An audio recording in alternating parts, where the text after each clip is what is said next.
Eurostone, customer Johnson. Completion video notes with parts needed. We're dealing with a remodel. There was a tear out before we came, and then of course we came out to do the install. So as far as parts we need, you're aware of this at Eurostone, but it's two 12 by 18 glass door cabinets. One thing we will need as well is another 696 filler. We are going to have to add approximately 1 1/4 fillers on either side of those cabinets up above because of the spacing we actually have. The 21s that were ordered and here on site would have made it so the margin on the left here was about 1 inch wider at the window trim than it was going to be over here. So this is a solution, just to order 2 new cabinets to fix that. So we know we need those. We also need glass for these cabinets. So these are 18s. That's an 18, right? Yeah, that one right there. So really 5 pieces of glass. Again, you guys know what the dimensions are, but 5 pieces of glass, 1, 2, 3, 4, 5. And then I think that's it for parts needed. Where we stand now, there was quite a bit of time taken in the onset of the job in order to sort some things out because we were dealing with margin issues, even over here, and I'll talk about that more. So we wanted to make sure that this was a big one, of course. We wanted to make sure we had everything straight before we got started. We have some things left to do when we come back out. So along with those 2 18s, we'll need to put the dust board, the shelf board up there, valance across. So we actually have a filler piece for that. We'll just need additional for either side up here. I will mention we found the touch-up kits. The customer found those. Those are great. We'll need our shelf board here, the scribe all the way across the top of the cabinets, and around here. We still need to do quarter round around the base of the cabinets, and then of course scribe going up the sides. So return trip, those will be the things that we need to take care of cabinet wise. We are ready for template. I'm going to point out another thing that had to happen. You can see the top of the pantry cabinet here, very close to the ceiling. The modification of 3/4 of an inch. So it's 96 inch ceiling in this room. It was a 96 inch cabinet. Design had it so the shop actually removed 3/4 of an inch from the base of the cabinet. That was not enough. It's over 98 inches diagonally to go ahead and get this tilted up. And so what we actually had to do, and one of the reasons we need more filler, is we had to create a whole new base. We had to remove the existing base of the cabinet and then create one out of the filler. I'm going to include some photos in this video, but essentially this is a completely new piece fabricated together, and then it goes around all 4 sides, and then this is fastened to that foot from above in 4 different locations. So just keep in mind, if we're doing a design that has a pantry that's the same size as the room itself, that a lot more work is going to need to be done to actually get it in the room. And that's what we had to do. Good thing is it looks super clean. That was the biggest concern. So very happy about that. We do have toe cake on. So with quarter round, it'll look even better. Let me think of anything else that was kind of wild. So that was a major modification. Obviously we've got 3 modifications for the sink base. The customers are aware they'll need to have longer lines run from below. There's our 3rd modification.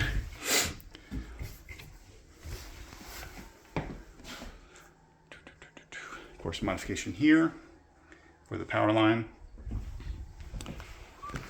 All right, so I'll just give you a tour of the kitchen. We have stacked cabinets. These are most of the room. It's all the way to the ceiling.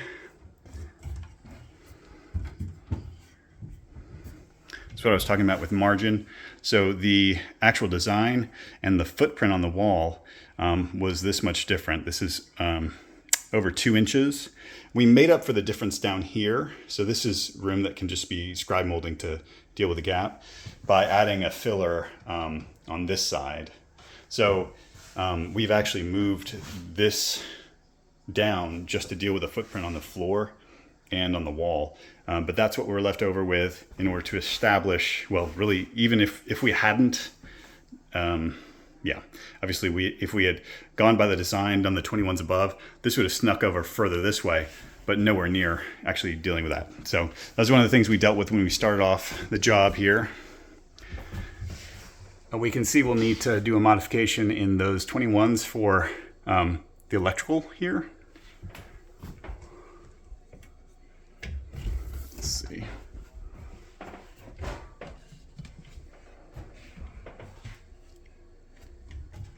This one.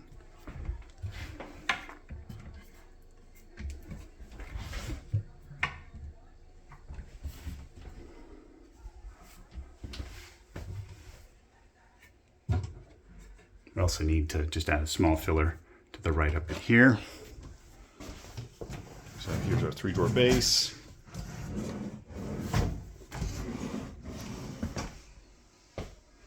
So here, the margin, the actual tile came to here. So we're talking about like 2.5 inches more. So we actually, in order to install the cabinet, we had to cut this with a diamond grinder blade. The same thing applied over here. In order to get this cabinet in, we had to cut this with a diamond grinder blade. So that was how much of a difference the footprint was. We did have to cut flooring down here for this cabinet to go in. We obviously had to cut flooring here to get this cabinet to go in. And we added a strip of flooring back in here just so that the range wouldn't fall in a hole. We obviously had to cut flooring here in order to put the pantry in.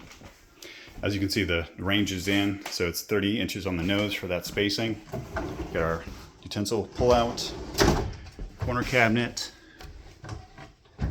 9-inch cabinet there. We looked at the range over the sink already.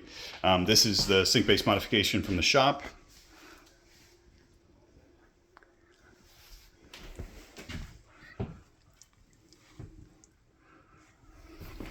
"24-inch spacing with temporary braces for the dishwasher."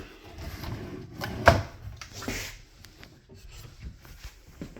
right, we have our end panel, which was trimmed down to 24 inches. We attach this. Make sure that we're sending brackets. This wasn't sent with any kind of brackets. Actually attached the face frame to the end panel here. So I'm glad I had some, but we absolutely need those sent so we can actually, we don't have to rely on the fact that we might have some or not. We added a 1/2-inch filler on either side. So we have 37 inches, which is very good. We got plenty of room there. There is some blocking up inside of here to make sure the end panel is secure to the side of that. Here's our pantry.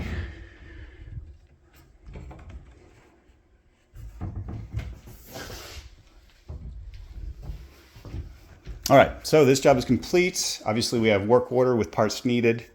If you have any questions, give me a call, 615-542-3052. Thank you very much.